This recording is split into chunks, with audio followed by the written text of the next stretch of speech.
Fantasy-animation.org is a website with a difference. It is not for profit, and it's run entirely by academics and professional animators. And this means that whether you are reading our latest blog or accessing our latest podcast, thanks for downloading by the way, you can be sure that you are getting the most up-to-date and informed commentary on the colliding worlds of fantasy storytelling and the medium of animation. Whether you are a budding animator yourself, a student of fantasy or animation, or just someone who wants to learn more about the history and theory behind these overlapping media, mediums and genres, why not find out more at fantasy-animation.org or subscribe to our various social media threads on Twitter, Facebook, Instagram, at Reddit, at fananimresearch, Fananim research. While you're at it, subscribe to the podcast, give us a star rating, and better yet, a quick written review as well. It all helps to make the visibility of our project even stronger and attract more like-minded people like yourself to our growing network of fans. For now, do enjoy the show.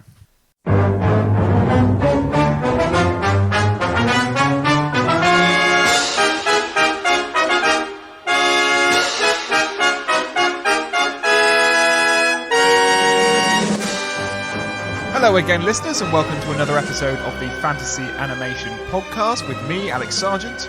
And me, Chris Holliday. It's just the two of us this week, Chris. It is. It's been a long time. We always say this. I feel like whenever it's just me and you, we always lament the fact that we haven't, been just. We don't have someone else to talk to. No, I know, and we have to make conversation ourselves. Exactly. We're still remote, but if anything, I'm feeling closer to you.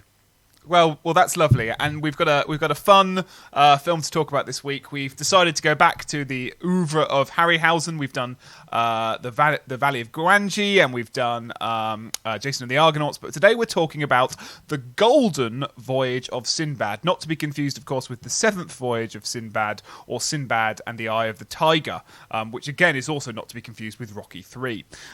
This is a film I know all too well. It's a film that features in my upcoming book, Encountering the Impossible, the Fantastic in Hollywood Fantasy Cinema, which is just come out on hardback, I believe, if you want to purchase it for your university or other means. It's a case study in that book, and I've got lots to say about the film in terms of its engagement with notions of fantasy, whether the spectator's fantasies and the film's fantasies match. We can talk about the film's racial connotations because there's a lot of bonkers stuff in it. But actually, the reason I picked it for us to discuss is that it's the film in my book where I speak most about the relationship between fantasy and animation in it. So basically, if people read that section and are listeners of this podcast, they will find key phrases like oil and water and things that would have only come out of our conversations, Chris. So I've got loads to talk about. Chris, you're a first-timer to the movie. What else could we say about it other than all the stuff I've mentioned so far? Well, aside from the fact that, as we discussed previously, or just before we came on, this is a Sergeant special, so I'm very much I'm looking forward to hearing what you have to say about the film. Of course, I have notes on. I've just written Harryhausen ! But actually, I think within that, I'm very interested in. What I've written here is the kind of emphasis on materiality and the weight of the effects. There's a lot of stuff in the film, the representation of sort of homunculi, demons, the materiality, I think, and the weight, the fact that characters hit, strike, prod, and the sound that those stop motion effects make. And then I've also got actually a little callback to one of our previous episodes when we had Dr. Francis Pheasant-Kelly on, where we looked at one of the Harry Potter films, the idea of kind of sentient spaces and the role of the villain, played by Tom Baker, and the way in which he animates and conjures the space. And of course, notwithstanding Harryhausen. So yeah, excited, but as I said, excited to hear your take on the film as well. You had me at materiality. In all seriousness, I think that's great that you've already said that, because I know for a fact that Chris hasn't actually read the stuff I've got to say about the movie, but it's really great that it's starting to chime already with some of the stuff I'm interested in talking about the movie. So I guess we'll kick things off. So why don't we set the scene? I guess I'll justify my choice first. In that I picked the Golden Voyage of Sinbad, which is the middle, if you will, in a nominal trilogy of the three Sinbad movies that Harryhausen made. That might strike people as odd, but I think in many ways there's something really interesting about this movie on two levels. The first is when it was made, which is 1973. So this is right at the sort of end of what we might call post-classical Hollywood and just before the dawn of sort of blockbuster Hollywood. So this is, a year or so before Jaws. This is a couple of years before Star Wars. This is before blockbusters really kick into gear, but at the same, and it's just at the end of the sort of late 60s crisis of the studios. So in many ways, it's a liminal text in that regard. It's the middle of a trilogy of Harryhausen, as Harryhausen's sort of domination over special effects starts to wane.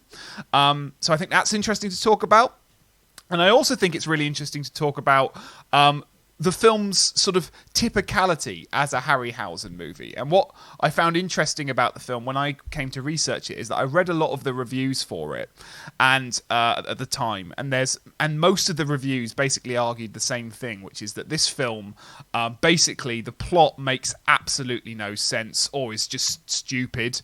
The characters are uninteresting. There's no engagement with the narrative, but none of that matters because Harryhausen's in control, and what matters is we get the big monster fights, and it's essentially a sort of begrudging thumbs up to the movie because the plot may be bananas and make no sense, but at least there's the monsters in it. And I thought that would be an interesting thing to try and think through in terms of what does that mean in terms of our engagement with the movie. Is this a movie in which narrative has no consequence? And I would argue perhaps that's not quite easy enough to say. Is it a movie where spectacle can excuse some of the narrative elements of it? And is it a movie? And if the spectacle is worth the price of admissions alone, what kind of spectacle are we getting? And it's those questions that sort of triggered my interest in the movie. Chris, did the plot mean anything to you? Would you agree with the reviewers at the time? Well, I'm interested in the fact that Sinbad. This is not the first Sinbad, or as you mentioned, but there have been others animated adaptations of Sinbad. So one of the first thing I think Brad Pitt starred in one kind of the voice of Sinbad, which perhaps comes with its own problems. But sure. I was wondering whether Sinbad, as perhaps a common text, if there is such a thing for animation, what is it about that tale that perhaps lends itself to animated adaptation? In the case of the plot, I wasn't too familiar with it, I must admit, but I actually found it relatively easy to follow. And also, we always talk, the relationship between narrative and spectacle, and we've talked about this many times, and scholars will continue to talk about this many times. But I felt that the way in which the special effects and Harryhausen being credited really early on in the opening credits as creator of special effects, which perhaps chimes with him saving the film, or at least allow us to recuperate the film on the basis of his creative involvement, that actually the way that the narrative organises the effects, the way that the effects are embedded into the film, come from the fact that the way in which the villainous character Kura, he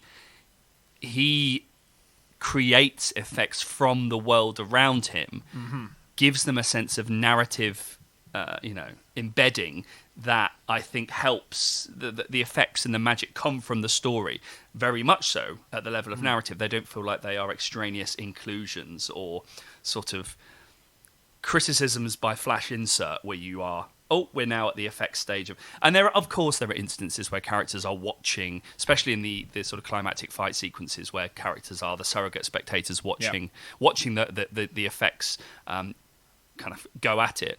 But actually, up until that point, I was surprised there wasn't more animation and more stop motion effects. It felt quite measured, and they didn't feel like they were detracting from a narrative, which, yes, of course, is a little bit perhaps patchwork in trying to identify some of the characters' motivations. But actually, it's relatively easy, I think, to do a synopsis. And I really enjoyed it. I didn't think I was going to enjoy it, I must admit, entering into the second of the trilogy.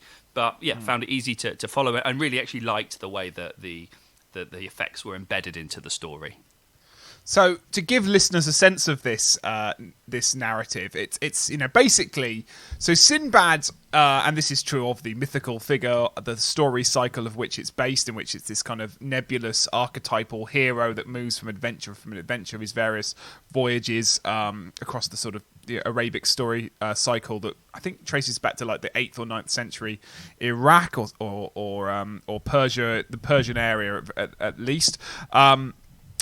Basically, you meet the hero. He's already a hero. It's a sort of we got a lot to say about James Bond, I suspect, in this podcast, because there's a lot of Bond connections. But it's very Bond-esque in that the hero is already sort of pre-established as this archetypal figure of valor and heroism, and the key thing is physical strength. Right, what makes Sinbad an effective hero throughout this entire movie is largely his physicality, his masculinity, his ability to pick up objects that are heavier than other characters, to endure greater physical hardship than other characters, to be braver, to be stronger, all on a sort of very physical hand-to-hand realm. Hand-to-hand combat, indeed, is sort of the way he wins out in the day. And this Sinbad arrives on this sort of strange mythical island, populated by a sort of a king who he befriends, and a wizard, kind of a Jafar-esque figure from Disney's Aladdin called Kulra, played by Tom Baker. So yes, we have blackface going on. And Kulra wants and Sinbad both embark on this kind of competition to travel across the seas to retrieve a kind of magical trinket that will either, if Sinbad gets his hand on it, bring glory and peace to Lemuria, or if Kura gets his hand on it, kind of world domination, evil, brutality, and all that kind of fun stuff ensues. So we have this contest, and it's quite an easy contest between the forces of good, as dictated by Sinbad, hero, stronger, faster, better, all the Daft Punk adjectives could be used to describe, and Kura, who is an aging man, could not best Sinbad in a battle in any way, shape or form, at least in hand-to-hand contact, but his trick up his sleeve is he has the ability to summon magical spells and crucially summon this army of homunculi, who are kind of like, well, what are they? Kind of like purple batty things that fly around and kind of act as kind of manifestations of his will across the world. So they can fly and attack Sinbad if they will, or spy on Sinbad, or basically be Kura in spaces where Kura cannot be. Yes, I think one of the characters at one point describes the first of these sorts of dragon-like spies of Kura as a watchdog, and then later these a kind of living homunculus, quote, an extension of his eyes and ears. And actually that allows him to sort of, it's interesting in an era or hopefully at the tail end of an era of remote working, Kura is very much able to control and animate and make sentient the world, both the world inhabited by Sinbad from a distance of Kura, and Kura can also send these kind of homunculi to spy and also to pick up, to be Basil Exposition in the Austin Powers universe, to sort of be able to cobble together what Sinbad is doing, and obviously they then embark on this sort of relatively parallel journey to collect, I think, 3 different parts of a an amulet, I believe. Amulet, yes. So yes, and of course, Kura's engagement with the world, his ability to animate the space, is on of itself the site where Harryhausen's effects are sort of found, but there are of course many others, and I've tried to make a list of the mates, the various screen effects, superimpositions, I think forced perspectives, some really interesting stuff going on with practical effects. So don't worry, everybody. It's about animation because, and I think that's the first thing to note is that the film relies on this basic kind of these two characters have two very contrasting relationships to the physical world. We have Sinbad, who's sort of he is Daniel Craig James Bond. He will run through that wall. He will climb over that boulder. He will toss that brick at that person's face. He will do whatever it is in the physical world to bend, shape, sculpt it to his will, or at least to sort of serve his heroic pursuit. And we have Kulra, whose power comes not from his ability to kind of to be good at the laws of the physical realm, for want of a better phrase, but to warp, to change, to animate, to bend, to stretch, and create new kinds of physicality in the real world. And so therefore Kulra is an animator, and Sinbad is I don't know, what is he? He's The voice actor. He's the voice actor. Yeah. He's Sam Mendes, 1917, insisting that we all do it in one take because it looks more authentic. He's Andre Bazin.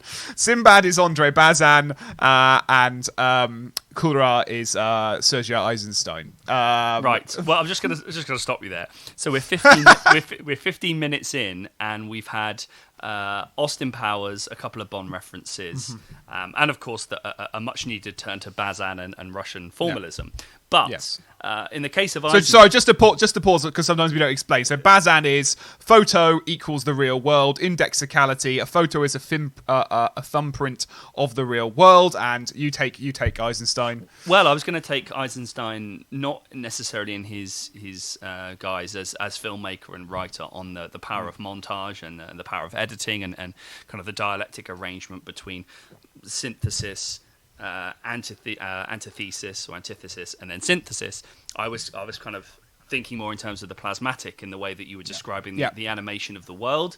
And what struck me, first of all, I think plasmaticness we don't often use, or certainly hasn't been used beyond cell animation, and has an afterlife in writing on the digital. So when Eisenstein talks about plasmaticness and the flexibility of animated bodies in the context of Disney's Silly Symphonies, it's something that has been very much connected to the specificity of cell animation. Doesn't really, to my knowledge, become a term that moves into the world of stop motion. It's not something we don't often talk about plasmaticness in the case of Wallace and Gromit or the Quay brothers or Svankmajer, because their worlds are relatively fixed, because that's how stop motion kind of works. It works through a play of objects and the volume of those objects. And yet there is something plasmatic in the way that Kura's relationship to the world in the film and his ability to then animate the world.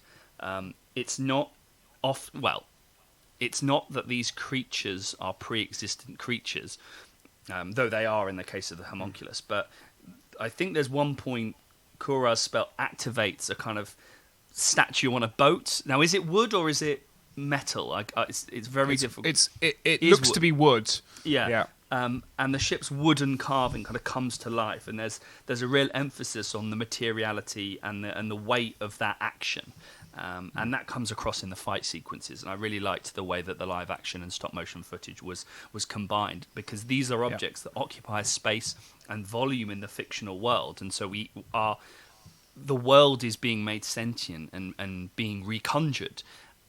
And to that extent, one could argue that there is a potentially, I know you have a slight resistance to plasmaticness, as do I. The sort of it can be used for anything and therefore means nothing, but in the way that you were just describing stop motion, it made me think that it's interesting we don't really talk about the plasma and plasmaticness, flexibility, a way of describe. It's because it comes from cell animation and is a term of spectatorship that is used to describe a term in production, i.e. rubber hosing, the ability of bodies to be rubber hoses.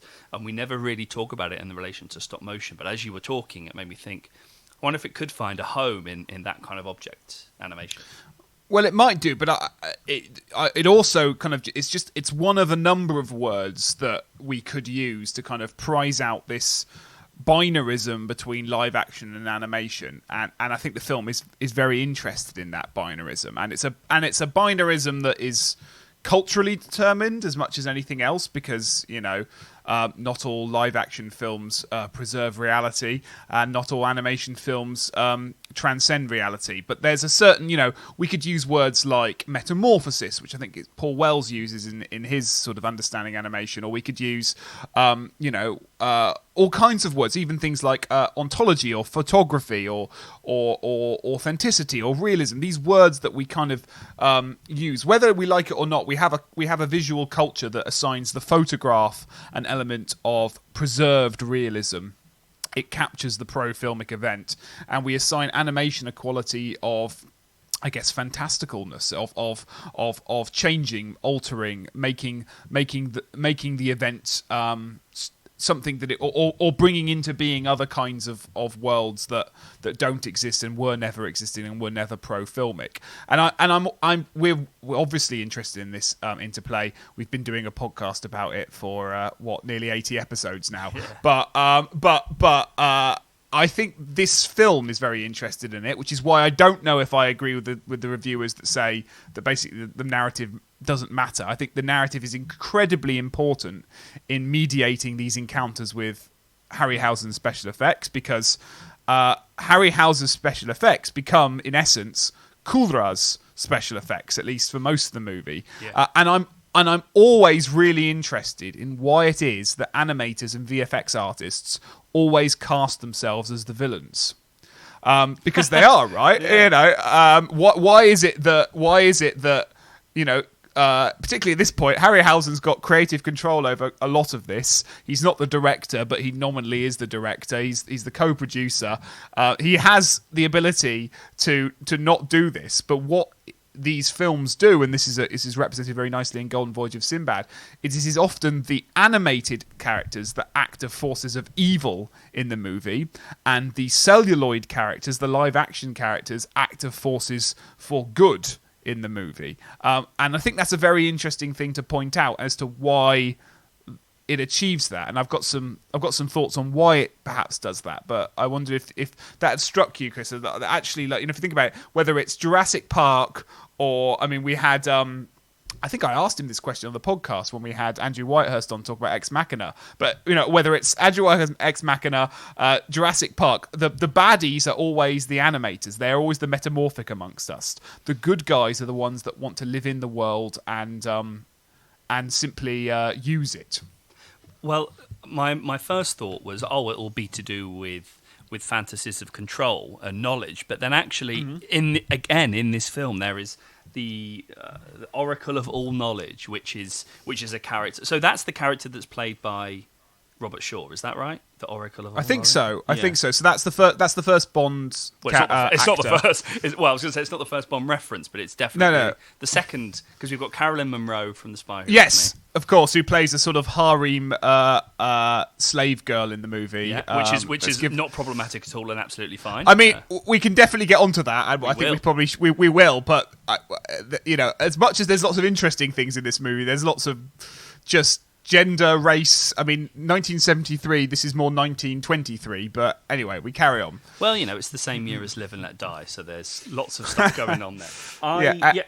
So my initial thought was it's to do with fantasies of control, but then the fact that there is this other character, the Oracle of All Knowledge, who is a force for good, suggests that it's about the ethical use of control, or the way that one uses their control. Or in the case of Kura, there's something interesting weirdly enough, connecting back to Bazan, the idea of petrification.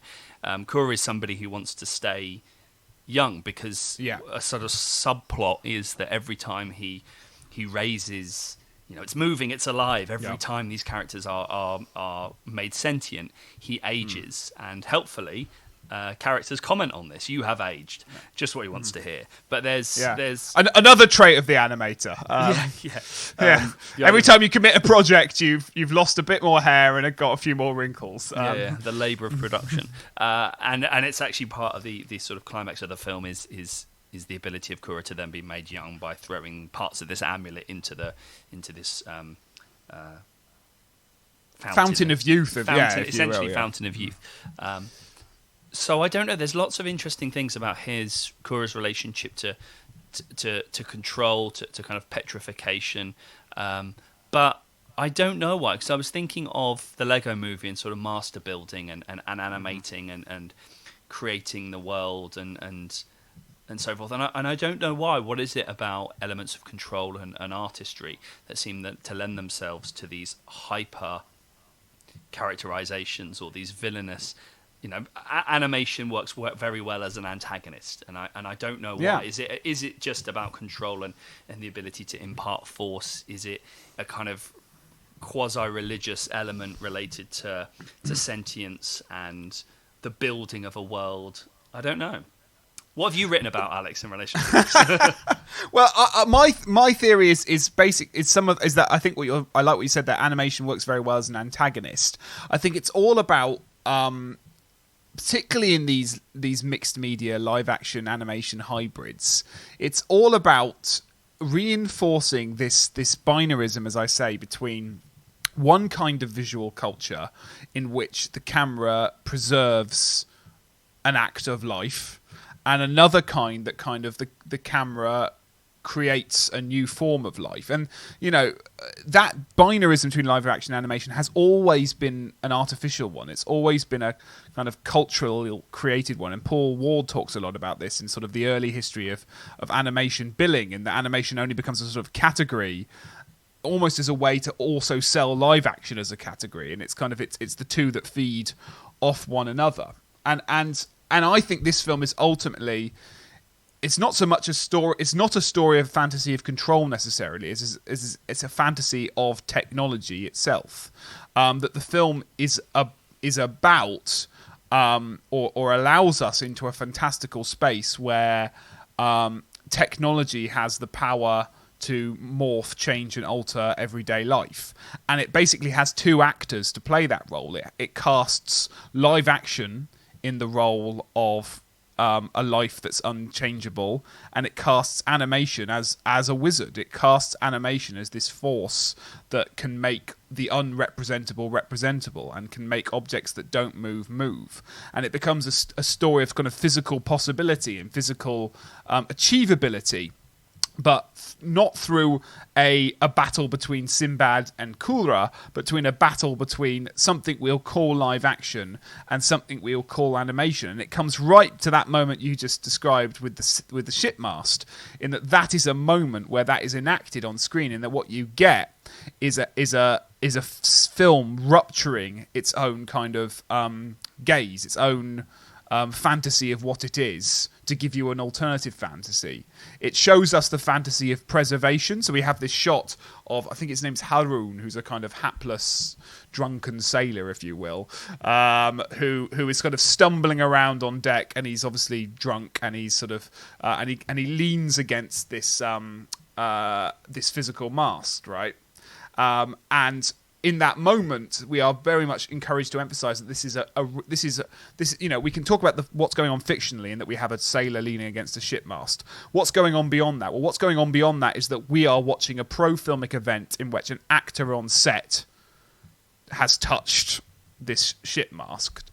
And the fantasy we are encouraged to engage with, at least at an optical level, is that this camera is providing us with a window to that moment. Yeah, the camera provides us with a window to a moment in time that was once there and is now captured. A moment that existed in the world around us, a one that's physical. And that's a fantasy construction. That is a fantasy of sight that we're creating. Yeah, it's not something that's real. The camera is not a window. The camera is a camera. The camera is a screen. The camera is a bunch of pixels up on the screen. But we create a fantasy out of what that means. We create the fantasy that the camera is our eye, and we create a fantasy that our eye provides us with access to the physical world. We are, in essence, Sinbad.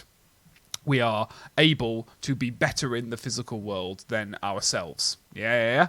And then it immediately disrupts that fantasy by having the mast become animated. And as soon as it does that, it breaks that silent contract with the screen, and it says, this isn't a window, this is a manipulation. This is something that can be anything and everything, and is not bound by the same physical world. So it goes from being a window to being, say, a looking glass in the kind of Alice in Wonder sense of the world. And that's the ultimate thrill of the movie, and it requires that kind of battle between good and evil for that to happen, because it's only by siding live action with the natural that the animation can be used on the side of the unnatural.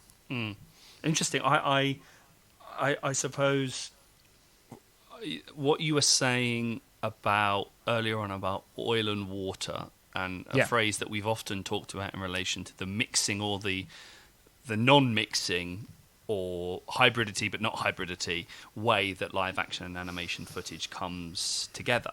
I think part of the pleasure, absolutely right, in something like Sinbad is the audience's guesswork that anything here could become animate. I get the same sort of pleasure from kind of the detail and depth and dimension of computer animated film worlds, where you think everything on here is, look in the background, things are moving, there's a world here, and that the illusion is that you are creating a snapshot of a world that doesn't exist beyond the frame. Cavell says it makes no sense to ask what lies beyond the border of a painting, but you can always ask what exists beyond the edge of a photo. And I get the impression with computer animated films, they're kind of playing with those centrifugal forces, that there are things outside that we could look at any number of kids' bedrooms, but we're going to look at Andy's bedroom because the toys in his one are really interesting. But in terms of that relationship, that oil and water, which we sort of coined quote unquote unofficially on the podcast, I think, thinking through stuff like Black Panther, when actually I was thinking about the idea of parasite and vampire and vampirism, and going back to some of the things that you said about Paul Ward's writing on sort of the early animated film bill, and they each are in this sort of reciprocal relationship, that one, to call something animation defines it as such, but also defines the other thing as well, and allows that process to take place. And then we could get Derrida in at this point and have a lovely post-structural mess. But yeah, exactly, that kind of, the dualism is only the meaning is only in the duality, it's not in the individuality or whatever. So that leads me to sort of think about the idea of the kind of parasite, the way in which things rely on other things to survive. Sure. And also going back to why animators are villains. Vampires are often villains. Vampires kind of suck and take life, and animation is the illusion of life, but presumably it's also the opposite of that. I choose not to animate you, you remain dead, and so it's both the illusion of life, but also the kind of occlusion of life. Yeah, or the undead of life, right? If you want to use the vampire analogy, in the I am I always make this bloody point, I know, but like, I am animating you and you are moving, but you're still not alive. Right. Or at least not alive in a sense. It's not an illusion of life. It's it's a disbelief of life. It's an illusion implies that you've fallen for it. Yes, it's more delusion than illusion. It's an illusion in a kind of Penn and Teller sense of the word, rather than something genuinely believed. We are hitting those pop cultural references in this episode, I tell you. But there's something interesting here about the role of animation to qualify live action, and how that relationship is. We've talked about it as oil and water, because no matter how hard they are mixed, they will never mix. They can look like they mix, but they will never mix, kind of thing. Yeah. But the idea of the parasite is. And I'm thinking here of something like Venom, where you literally have toxicity or masculinity made toxic via this symbiote, that kind of symbiotic relationship between, and they feed off of each other. And Tom Hardy as Brock and Eddie Brock, and the symbiote is this actual digital construction. It's kind of playing out ontologically, and the way that the film was produced, exactly that push-pull relationship. But I wonder whether the idea of vampirism and the symbiote or the parasite here, that live action and animation kind of always need to feed off of each other in all kinds of films, but in something like Sinbad, where you have I don't know, something around, and goes back to this question of materiality, where the characters seem to be. I really liked the way that there seemed to be a real volume and dimension and weightiness to the stop motion effects, because they need to be, because they come from the world. They are conjured from the world, which we know is pro-filmic and has volume, and then comes into being, and characters fight with these characters, and they hold the effects in their hand, and they strike them with swords and other weapons, and they clang off, and there's something really material about the effects. But I just, in the way that the kind of taking Paul Ward's ideas around the film bill as an industrial way, or as a categories in exhibition, and then applying them to the way in which we actually physically engage with as spectators, the interplay between live action and animation, and how they kind of need each other as Michelle Pearson says, how do you know what an effect is? You often define a special effect by what it's not. It's not special. And those kinds of spectatorial games that we play seem to be emphasised or being nuanced in Sinbad. Yeah, absolutely. I completely agree. And I think, in a way, that's how these things work as fantasy movies, in that they're actually... fantasy films can encourage kinds of fantasies about lots of different things. We've talked in the past about Mary Poppins, which is a film I argue is a fantasy of identity. It's about different kinds of identity, how we come to form identity, and the fantastical structures which govern identity. And we could talk about something like Lord of the Rings, which we could argue, to some extent at least, is about a fantasy of world building, the fantasy surrounding worlds, and how we come to understand worlds through a process of fantasy. And then I would argue this is a movie about the fantasy of cinema, and the joy, the pleasure, the interrogation, the intellectual and emotional energy bound up in watching this movie is an interrogation of the object of cinema, and to be a bit indulgent, like I'm the person I worked through this is a psychoanalyst named Melanie Klein, who does a lot of work on kind of fantasy as a sort of meaning-making device in the human mind, and how we come to understand reality and ourselves and our own kind of relationship to everybody else through a process of fantasy. And she argues this concept, which I find really helpful, at least for unpicking something like Sinbad, which is something called the internal object, which she argues is a kind of a thing that exists within the human mind, but is a kind of bridge between the external and external world. And the basic argument is that any object that you have a relationship to, any external object you have a relationship to, whether it be conceptual or physical, whether it be the human being that is Christopher Holliday or my friend Christopher Holliday, a conceptual or physical object, requires an intermediary internal object of fantasy. So when I think of a cup, I am not only thinking of a physical object of a cup, but every kind of emotional and imagined relationship I've ever had with a cup. And that forges an understanding of what a cup is, what a cup means to me, and how I can understand the cup as not just something kind of like a calculator would or a machine would, but something that feels felt and accepted and part of who I am. My understanding of what a cup is part of who I am. And the same is true of my relationship with you, or my relationship with my family, or my friends, or a table, or anything like that. Every specimen on this planet has an internal object that we process as a kind of intermediate. And if you'd apply that to something like cinema is an internal object, in that we all have a relationship, an imagined relationship to cinema that is unique to every single one of us, because it will be built on the films we've seen and the ideas and experiences we've had with them. And what this film almost encourages, if we think about the oil and water thing, it encourages you to pick up the cup of your internal object and stir it rigorously for about 10 minutes, because every time it settles on a kind of cinema that you can engage with, it then uses some sort of fantastical set piece to change your mind. You think you think cinema is physical and transparent and window-like. It isn't. You think cinema is animated and malleable. It isn't. It's the film is about its refusal to sort of conform to any one easy definition of an internal object of cinema. And therefore, the pleasure in the movie is that it is about cinema. It's about the fantasies we had about cinema and the impossibility of those fantasies kind of enacted on screen. I suppose my question is then, is this something that's specific to Sinbad as a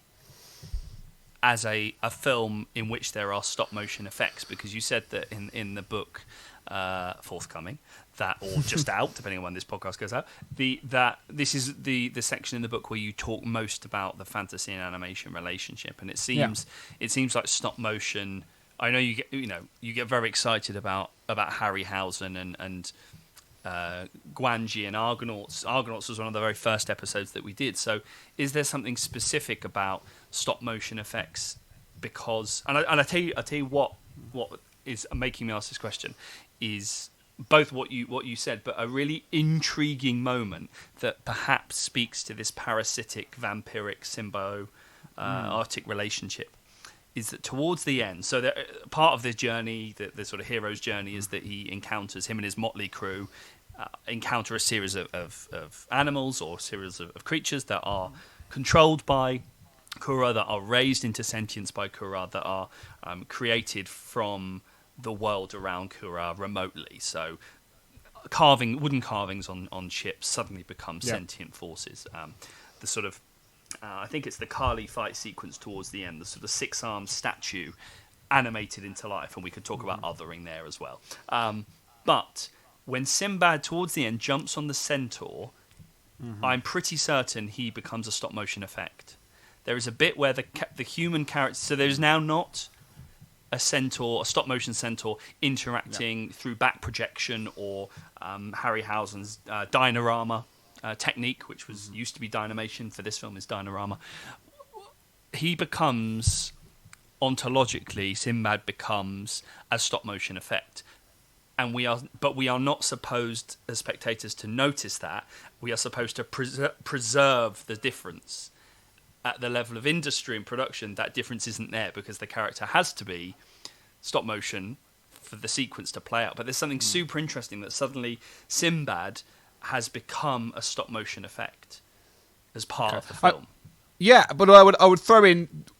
I don't know. I'm always dubious about, are we supposed to notice, and that, like, it's. I don't want to presume that when this film was made, people didn't notice that. Okay, I don't. It doesn't. To me, the best way of trying to answer that question is what would happen if it didn't matter either way.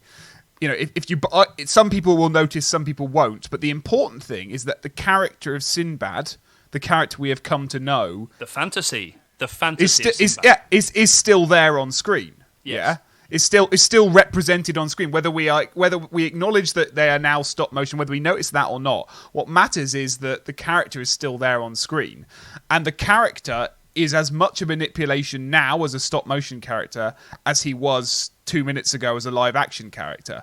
Because there is no pro-filmic Sinbad. Well, there's a pro-filmic performance. Well, if you want to call it a performance, there's a there's a pro-filmic performance of an actor giving labour, and I wouldn't want to discredit that on screen. Whether it works for me as an object of charisma is another thing, but on screen. But that isn't Sinbad. That requires an investment in fantasy. And the film is forever doing this. There's even a battle at the end of the movie where we get the forces of good, like represented by a centaur, battle the forces of evil represented by this griffin figure. And it's basically Kura. The final battle between Kura and Sinbad isn't between Kurad and Sinbad. Yes, yet at the same time, because it's between these two monsters fighting on screen, yet it is, of course, between Sinbad and Kura at the same time. And once again, the film is constantly asking us to kind of accept that these binarisms aren't important to understanding the movie, to understanding our relation. And when I say the word cinema, that's live action and animation. They are both types of cinema. They're just different ways of articulating the wider object of cinema's ability to affect us. We have a name that we give to terms like live action that articulates certain kinds of pleasures and modes of address and modes of positioning, or whatever else you want to call it, a certain kind of relationship to the moving image. And we have animation to describe another kind, and those are internal objects that we as spectators must constantly process. And it's because we live in a culture which demands that we have the two names that requires us to have these two internal objects, and what live action means to me will be slightly different to you, will be slightly different to someone else, and what animation means to me will be slightly different to you and someone else. But the film constantly sets up the binarism only to remove it. It constantly lets the oil and water settle only to then stir it up again. Yeah, that's really interesting. The stop motion. We are invited to read that actually as not stop motion, or it matters that we don't see Sinbad momentarily as a stop motion figure. The point is that he is as much an artificial construction or created as the human actor's performance, as you said, I think two minutes ago. That they are equally scare quotes Sinbad kind of thing. Yeah, okay. Absolutely. Well, they're both. I mean, and I guess this is where the stop motion comes in. They're both physical. They're both physical pro. If you really want to be pedantic about it, they're both pro filmic. They've both existed in the real world. They've both been manipulated by artists to fulfill a creative vision. Why is one version of Sinbad less authentic than another version? I don't think the film encourages, even if we notice that it's stop motion, I don't think it encourages us to think that isn't Sinbad on screen. So I suppose it reminded me of a couple of things. One, similar debates, I guess, around the idea of off-screen space, that we never should discount off-screen space, because if we think of off-screen space as unreal and not there, that it suggests or if we emphasize too much what we see, that implies us, or that compels us to think about the off-screen as irrelevant. So ideas of Rear Window, the film Rear Window, that we never really see what exists outside of the world beyond the courtyard, but we're never led to believe that it doesn't matter, or that it's more or less realistic than the stuff that we see. But also reminded me of an article by Andrew Darley called Bones of Contention, which is exactly these kinds of debates, how animation studies has lapsed into things like medium specificity, essentialism and superiority, and kind of questions the idea that animation permits a far greater degree of imaginative potential. He says, there are plenty of animated films that aren't imaginative at all, and there are plenty of live action films that really are. And so actually animation as this sort of super medium doesn't really get us any far, and potentially in animation studies, and it makes perfect sense because it's perhaps coming from the in out, is that there's been a real emphasis on what animation can do as this creative medium that other things cannot do. And that doesn't really get us very far, because perhaps scholars have underscored too heavily that distinction between live action and animation. Animation, yes, okay, it can do things that live action cannot, but live action can also do loads and loads of things that animation can't, and they are no more or no less constructed than each other. As you said, they both fall under the heading of cinema, and in the case of stop motion, doubly so, precisely for the reasons that you said, that these were pro-filmic models that were filmed and superimposed and combined together. So one isn't more or less one isn't more or less fantastical than the other. They are charged at the level of narrative rather than ontology. Yeah, and you can. What we're I mean, everything you said is correct, and ontologically that is completely true. Culturally, socially, it isn't quite so true, is it? We use animation and live action to help us articulate different aspects of what the moving image can do, and that's important to, it doesn't necessarily mean we're bound for that forever, but it's important to acknowledge that these films don't operate on a kind of theoretical vacuum. They operate as part of a culture. But what we do as that culture is that for some reason, by creating these two internal objects of live action and animation, we create this idea that when animation comes on screen in the form of, say, Harryhausen's monsters, some sort of something is intruding, or the film is being poisoned, or as you say, like there's a sense that one object is intruding into another. The drop of oil is going into the water. Say, I can't drink this water anymore. But we don't think that about a matte painting. Or we don't think that about a piece of chiaroscuro lighting, or we don't think that about a slide transition in an edit. Now, there's lots of things that aren't pro-filmic in a live-action movie that aren't in the physical world. Metz talks about them all the time, in his kind of theorization. Trusages, he calls them, which kind of mean special effects, but actually mean like anything on screen that isn't perceptually realistic, and a swipe edit is not perceptually realistic. A map, all these things, you could, if you really want to go down this angle, there aren't two alternate. There isn't oil and water. It just feels like that because of the culture we live in. So I suppose to follow the Metz. And as I said, we are hitting the names this week. The Metz, the idea of the impression of reality, and for me, I think part of what I liked about Sinbad was that the stop motion effects were part of the film's impression of reality, that these things were happening and that they were being given equal weight. And maybe that's what I mean about the materiality. Yeah. What I liked about it was that it didn't seem to designate the idea of being special or excessive or something to the effects. That these were not qualities that were attributed to the effects. They were mythical creatures and they were fantastical creatures in lots of senses, but they felt very much part of the film's overall impression of reality, part of the way that this is a particular kind of story about a journey, and it's about magic, and it's about the fantasy of eternal youth, and it's about an encounter with creatures, and it's about the control of and creation of homunculi, but all of that, the stop motion effects didn't seem to derail that narrative, and why would they? They felt part of the film's construction of a kind of fictional reality, and were just one of many effects that were being used to tell that particular story without us having to always suggest that was a moment of spectacle or rupture. I mean, there is a distinction in that the characters are reacting as if these are intrusions, and there are moments where the film goes, okay, now we are intruding into that. You know, as I say, the key one is that moment where the figurehead comes to life, having established with the camera, you know, taken care to establish this figurehead as a pro-filmic set.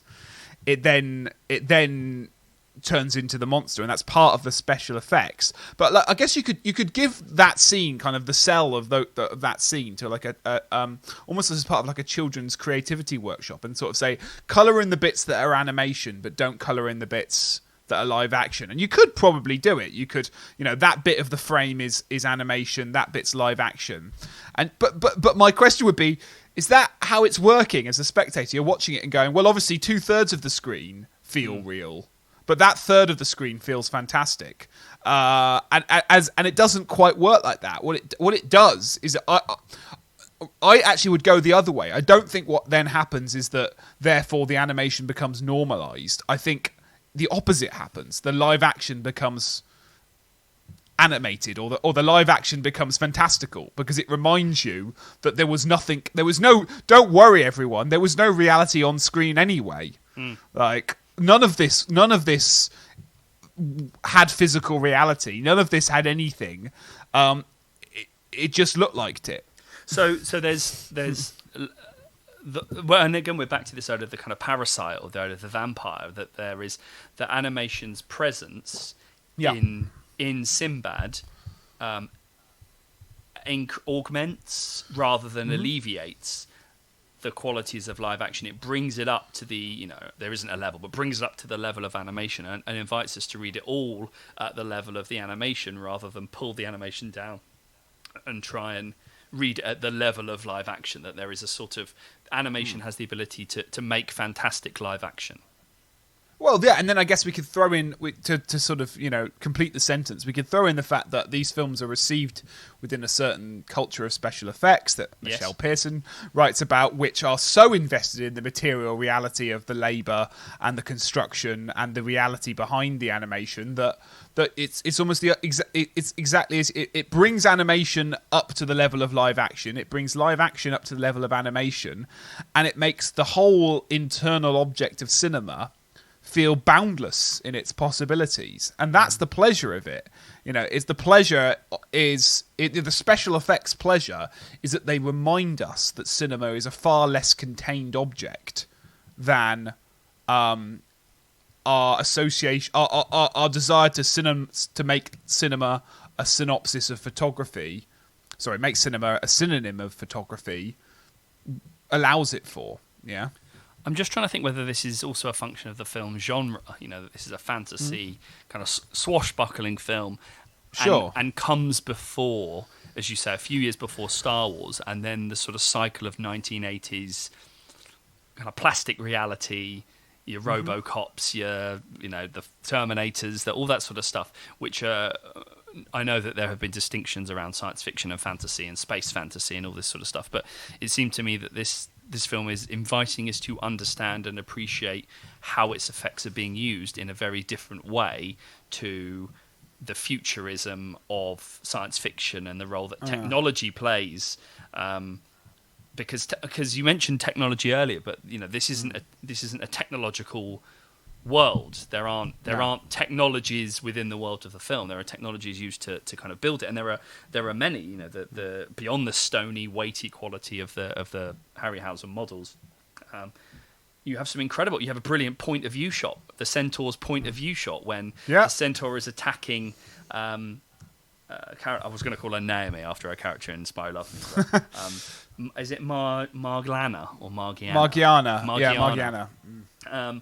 A brilliant point of view shot of the centaur when it's sort of attacking her, and then you get some sort of, especially towards the end, beyond the battle between the griffin and the centaur, you get some kind of invisibility effects as Kura becomes invisible, and some kind of superimpositions and some clear perspectival shifts in the way that matte paintings are used. But that's a very different register to how technology and how special effects would be used. And this seems these kinds of Harryhausen films seem interesting spaces to start thinking about these sorts of relationships. So thank you for reminding me of that shot, because that's another example of what I'm exactly like. We have a live action point of view shot of an animated character. Yeah. We embody its space. We look out onto a space that it does it, and that another example of the collapse of meaning if one starts to really pick apart the kind of worlds of fictionality or the objects of fictionality going on in the movie. Yeah. We haven't got long left, and we were going to... No, and we haven't tackled gender, race, or all the other problematics of the things. That was my next... I mean, we could make lots and lots of references and connections to Orientalism and the connection between the exotic and the erotic in Orientalist discourses beyond the casting practices of the film, and as you say, the performance of racialized bodies by white performers. So we have Tom Baker and also Martin Shaw, who I think was just about to start, I want to say, The Professionals. I always get confused between The Professionals and The Persuaders, but Judge Don Deed, as he now is. Martin Shaw performing as a sort of I can't remember the character's name actually, but there's some interesting stuff around racialized performance, and that extends, I think, but of course to Carolyn Monroe's performance as a self-proclaimed slave, and actually part of the qualities of Sinbad's heroism is his. There's a bit where he says, you're not my slave, but make me a drink, please. Just a really strange sort of, part of his heroism, I think, is mapped onto his failure to engage in proper slave owner slave behaviour, and the fact that she's a sort of hypersexualized female. But I had a question about the othering of the monsters, and especially the centaur, that there is something potentially problematic in the design of the characters, that I don't know, that there was a sense that they were being othered beyond the live action characters, and I don't quite know what I mean by that, but I think it sort of struck me the way that certainly the centaur and his connections to the Orient within these discourses of Orientalism, and the threat and the kind of sexualized threat of the centaur gave that point of view shot a different meaning. Within writing on Orientalism, and as I said, that relationship between the erotic and exotic other, and the sort of the masculine threat of those sorts of spaces, as Said writes about, in relation to femininity, and it just struck me that there was something interesting going on within that point of view shot of the centaur that, when read through Orientalist spectacles, might offer something else with regards to the way that villainy is constructed, and also the role of race within the film to kind of racially ascribe stop motion objects.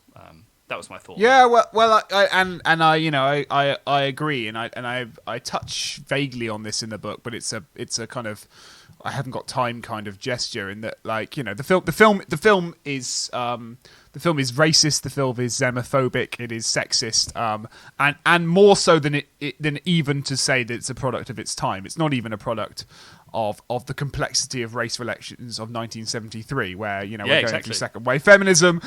We've just had the civil rights movement. Like it's to say that it's a product of its time is not even to excuse the movie, because it's not even a product of its time. It's in many ways, what it does, I think, is by telling a simple story, it also tells a racist story, and it simplifies everything. It simplifies, it simplifies its characters down to archetypes, and it simplifies its races down to stereotypes and pernicious and abhorrent stereotypes of that. My tone of voice just there's a but coming, and there isn't. There's a where do we go? There's a question, which is where do we go next from that statement? In that I'm sort of it's difficult, isn't it? In the films like this, where do you direct your energy? Because I don't. Any academics listening to this, I don't know if we need to write an essay about how racist this movie is, because it just demonstrably is. It would be like writing an essay on how Frozen makes gestures toward feminist culture. Like, of course it does.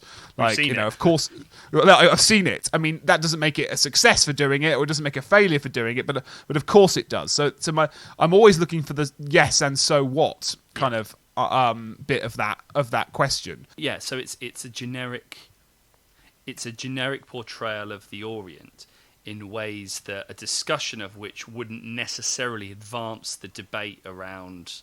Other than saying that sentence, yeah. Other than saying which is an important sentence to say, But you want the and so what does this mean in a and I suppose it's the question of the question of guilty pleasures. It's not what's more interesting than what is your guilty pleasure is the question of why are guilty pleasures a construction around which we like. There are bigger questions that one can use. So I think when you were describing the film. And its relationship to kind of race, it's what would that mean for a spectator? The film leans on a particular set of codes and conventions that are incredibly problematic. But more interesting is the question of as you said, an easy way to describe it is to say it's a product of its time. But a more interesting question is let's do an analysis of the time and to think about how. Yeah. The film in relation to that set of circumstances. But we've done a lot with regards to kind of impressions of reality, Orientalism, Arabian Nights fantasy, vampirism, the parasitic, Melanie Klein's work on fantasy as a meaning making device. We've got a lot, so we should probably start talking about the plot of the film. I'd have thought. Yeah. So it begins. No. Yeah. Well, I'll tell you what. To finish it off, so Carolyn Munro is in the film. She's Naomi from. We said we'd do Bond references, but we only did one of them in the end. Carolyn Munro is Naomi in A Spy Who Loved Me, and you said there's a third Bond. Robert Shaw, aka Red Grant, is the Oracle in the movie. And what else was it? Yeah, so there's an actor called Robert Rietti, who was an English actor, voice actor, and voiced a lot of characters within Bond cinema, and I think he voices. One of the, if I just pull up just edit this bit out while I find the name. It's not going to be there. Great. And he also voices one of he voices Tiger Tanaka in You Only Live Twice. He's in The Italian Job. He also is a voice in On Her Majesty's Secret Service as well, and Dr. No. So it's a who's who of Bond films. But he is also part of the voice cast of this film as well. So there are 3 Bond references within the film. So it's a Bond extravaganza. It's both a Sergeant special and a Bond extravaganza. There you go. Bazan, Cavell, James Bond. I haven't done a Wizard of Oz reference even. Is there one? I have absolutely no knowledge if there's a Wizard of Oz reference in this movie. Let us know if there is. But I'll just say it. There you are. Wizard of Oz. I've referenced it. Right. I think that's probably us done now. We're risk of capsizing, to use the nautical analogy. Exactly, but I mean, if listeners are, I guess, interested in this relationship between animation, fantasy, and race, the work of Harryhausen, and also particularly, I think I know a number of scholars working within visual effects and actually material stop motion visual effects, where this kind of work sits, because I think Alex gestured to it, this sort of liminal. We are at the end of one era and the beginning of a sort of explosion of certain kinds of effects, Rick Baker onwards. So, drop us a line if you're interested in this sort of liminal work, and get writing blogs for us. Roll on 2022. Absolutely, and you can do that by contacting us at fantasy-animation.org. There's a Contact Us tab. Have a look at the blog and the podcast there and see what kind of thing you're up against. There's some really great stuff coming out at the moment, thanks to all our contributors and to our editorial team. You can find us on Twitter, Facebook, Instagram, and Reddit at FanAnim Research, FANANIM Research. There's also an email address, fananimresearch@gmail.com. I always forget to mention that. My book, Encountering the Impossible, The Fantastic in Hollywood Fantasy Cinema, is out now. It's on hardback at the moment and will be unaffordable to individuals. If you have library purchasing powers or you want to request it from your local library, please do so. Otherwise, don't worry, it'll be out in paperback. Well, it might be out in paperback now if you're listening to this in the future, but it won't be if you're listening to it in the past. And now I've got myself temporarily confused, so it's probably time to wrap this up. We'll see you on the next episode, and take care in the meantime. Bye.